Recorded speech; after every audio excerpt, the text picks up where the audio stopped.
People were asking why Phil Brooks was on the Blue Brand Friday night. Well, the truth be told is that nobody draws like CM Punk in Chicago. Welcome back, guys, to Fog Wrestling. The SmackDown numbers are in, and what a good few days it's been for the WWE. Monday Night Raw had the best Raw rating since the Raw after WrestleMania, and SmackDown has had the best SmackDown rating since the SmackDown after WrestleMania. This week's show coming in at 2.336 million, almost 400,000 of an increase over last week's show. Is it the CM Punk factor? Is it the fallout from the Wyatt 6? I think it's a little bit of both, and also the fact that last week's show was pretty low, but it's a good increase to have, isn't it? Absolutely back in the territory of good stuff going on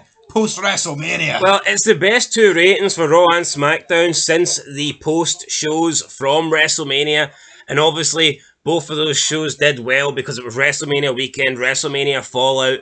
You knew those shows were going to draw really high, and the fact that this week WWE have produced their best ratings since that period, I think shows that they are doing good television. I think WWE has been decent, actually, for the past... I think Raw's been decent for like a month now. I think Raw's been decent for probably a month, 6 weeks. But even this SmackDown on Friday, it was one of the better SmackDowns I think we've seen.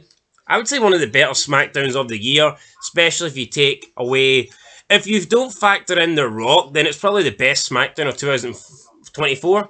People are saying best SmackDown of all time. I'm not going to go that. No, it's nowhere near that, man. Alright. But if you factor out The Rock, it's probably the best SmackDown of the year. No, I'd probably agree now, with that. Now, the bar is pretty low for that, so it's not like you have to be great to earn that title. I thought it was a good SmackDown. So Dare I say, is Triple H cooking? No, he's not cooking. But yeah, this week had a 19% increase over last week. Last week did 1.959 million. This week did 2.336 million. So almost a 400,000 increase. The demo is the same. Best demo since the SmackDown after WrestleMania. This week the demo had a 0.73. Last week the demo had a 0.52. A 40% increase. What a number. I mean, 40%. Almost, I mean, we're getting close to half territory there. That's a magic number in the demo. That is a magic number. I mean, Jericho would be coming up with a new gimmick right now if he was on this SmackDown. It would be Demo God Point version 2.0 or something like that. Normally when we get 40% swung about, it's when they lose it. Aye, it's not when they increase it. So, I mean, well, where people going into SmackDown expecting a good show? To be fair, CM Punk was advertised, the Wyatt 6 were not, but I still think people would have went into SmackDown hoping to get something from the Wyatt 6. All we really got, though, was added security, and not even those guys could help CM Punk when Drew McIntyre arrived on the scene. So, I mean, the numbers don't lie. Very good week for WWE in terms of the ratings. Very good week for SmackDown. Let's look at the clips, though, and see what brought in the numbers. So, first place, we have 1.235 million. Drew McIntyre executes a vicious attack on CM Punk. In second place, we have 1 million full match. Jacob Fatu attacks Cody Rhodes. Third place, we have Cody Rhodes prevents a bloodline attack on CM Punk. Fourth place, we have 467,000 views. Solo Sikoa saying to Paul Heyman, Roman Reigns isn't coming back.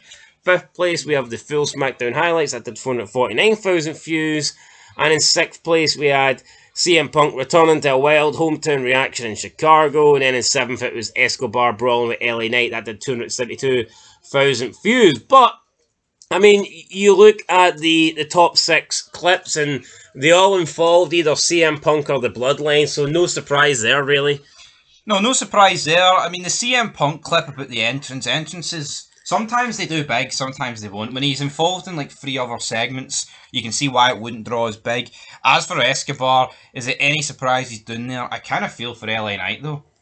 I feel like LA Knight's like Toy Story where you've got Woody and then Buzz comes along and he's just... Triple H's got a new plaything and it's not LA Knight. It's not LA Knight, but you know what? Once again, where are the women?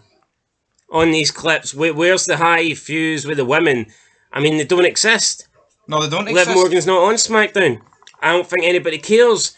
I mean, I don't think Bayley was on this show. Piper Niven wasn't on this show. Did Chelsea Green win? Is this the one where she won? Did she win? She did, didn't she? She earned her way into the Money in the Bank qualifying match, but nobody cared. So we see this. There's a trend. I mean, it follows every week. Women's wrestling just doesn't draw. Doesn't draw. Women's wrestling. People say you're talking shit. Women's wrestling was more popular in the Ruthless Aggression than that. Aye, but the numbers don't fucking. How can you even argue? Let's look at the numbers. The numbers are Yeah, I know, numbers. but some people don't even want to look at the numbers. Some people can't comprehend Ratings don't matter. Fucking course the ratings matter. People just look at this women's roster. Nobody cares. This Bayley title run is fucking abysmal. Nobody cares about Piper Niven or Chelsea Green. No one cares about Bianca Belair or Jade Carter. They just don't. Oh, the Unholy Union, new champ. Nobody cares. Oh, we got a sympathy vote. We got on a show because we're Scottish. Big whoop. That's what it is, though. I mean, nobody gives a shit.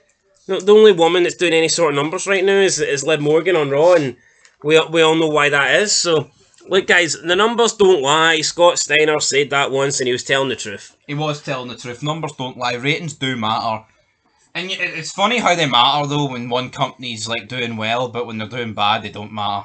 But yeah, I can see, you can definitely see why this week's been successful. The debut of the Wyatt Six, obviously CM Punk returning on SmackDown. You can see why. I mean, there's some good stuff happening on Raw, and I think people would be tuning in to this SmackDown for the fallout of Raw. It's been the most eventful week since the week after Mania, and is it any surprise that's the ratings? Yeah, because you've Punk coming back, you've Drew McIntyre allegedly quitting, you've Seth Rollins returning, you've the Wyatt Six debuting. And then you've got the other stuff that people are enjoying. And of course, the Liv Morgan and Dominic thing's been going good now for about, a month at least. So aye, good stuff happening, I think, in WWE right now. I mean, overall, the product still sucks. But let's be honest, there is a couple of good things happening. So we'll take what we can get. We'll take what we can get, guys. It's a decent week for wrestling. But what does Tony Khan have up his sleeve? Can Tony Khan bounce back? Can he do anything on Dynamite? Outside Tony Storm and Mina Shakira, there's just nothing happening on AEW Dynamite and Forbidden Door. $50 to watch that shit. I don't think so. Not a chance.